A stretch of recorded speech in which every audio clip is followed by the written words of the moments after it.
You go down with a foot injury the middle of January.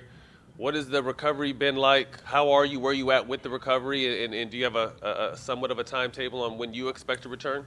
Yeah, it was tough, man. I was playing the best basketball of my career. We were playing Mm-hmm. well, and I was in position to do some things I probably haven't done yet in my career. But it's just a unfortunate situation that occurred. I've been hurt before, so understanding the process of rehab, and it's more so mentally. Physically, we're good at everything. Like we can overcome most things. It's just about mentally staying engaged, taking care of my body, not rushing it. With this being my third injury, so it's been the first 4 weeks was rough, man. In the boot, watching your team play, it's always hard to kind of go through that. But once you get that boot off, you kind of hit the ground running and are able to do more stuff. So I'm in the transition phase. I'm 5 weeks and a few days in now. It'll be 6 weeks on Saturday. They basically gave me a reevaluated 4 weeks, reevaluated at 6 weeks, and then kind of go from there. I feel stronger. I'll probably start doing more on-court stuff these next few days in terms of like working out and progressing. But I'm gonna take my time, man. I don't want to mess with this being my third injury. We're playing well. The young guys are getting a chance to show what they have to offer, which is great.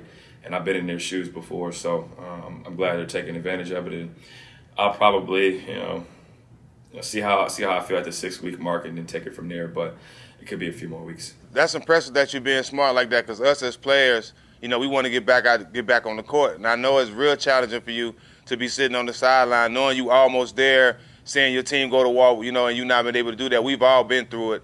But I know it takes a lot to be smart with yourself, hold yourself back, because I know you want to get out there as soon as you can. Yeah, man. Whenever I start shooting and working out, it's like, all right, I think I'm good. But it's like, no, you got to follow the protocol, follow the timeline, and understand that you'll be better in the long run once you make sure everything's healed properly. Yeah, Right. and I'm sure Right. it's tough too. Like you said, you're on pace to accomplish things you haven't accomplished yet in your career, and you go down. But I think, like I said, to piggyback off of Jack Wood's, feet are dangerous.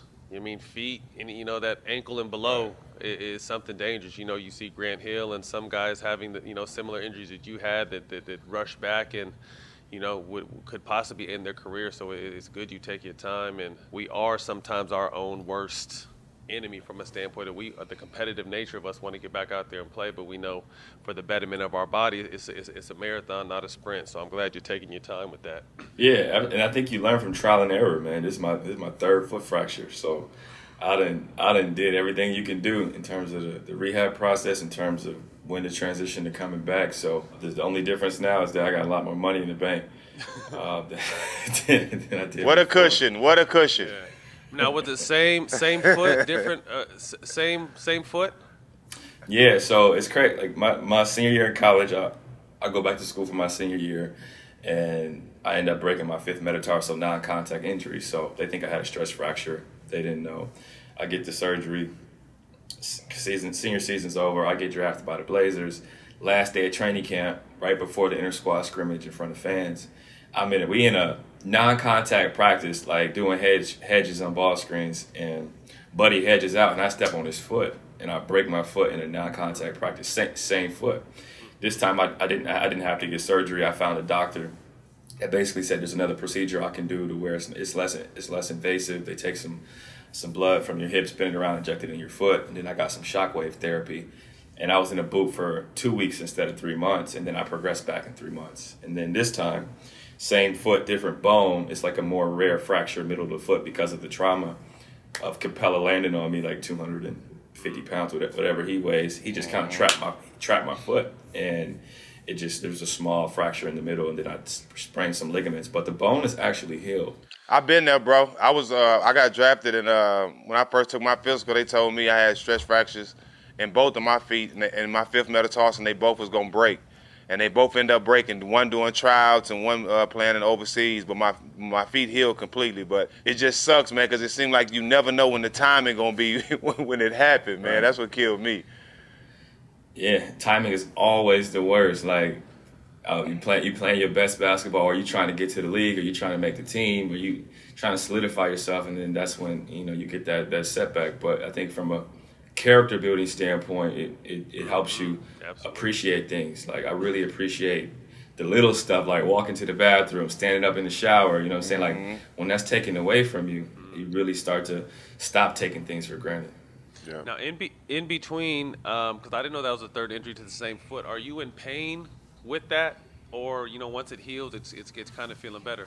I wasn't even in pain when I broke it unless I walked. So that's why it's crazy because it happened in the first quarter, and I ended up playing 10 more minutes. So like I played 8 to 10 more minutes, and I was like, yo, this kind of hurts. You know what I'm saying? At halftime, like we'll look at it like that. That's how I was like at halftime, like we'll take a look at it. And then at halftime, I told D, I was like, bro, this shit hurt. I said after this game, I might be down for a little bit, but I was just thinking like 2 weeks. You know what I'm saying? A week. I go X-ray at halftime. X-ray comes back no fracture. I get an MRI. MRI comes back, you're good. It's just a sprain. So I'm thinking I'm gonna be out for like a sprained foot, like 2 weeks, 10 days. The next day, doctor calls one of the other doctors like, yo, I think there's a fracture in his foot. He got to come back and scan again. So that's when I had to go back and scan. After I told my mama, my grandma, my dad, like it's just a sprain, I'm good.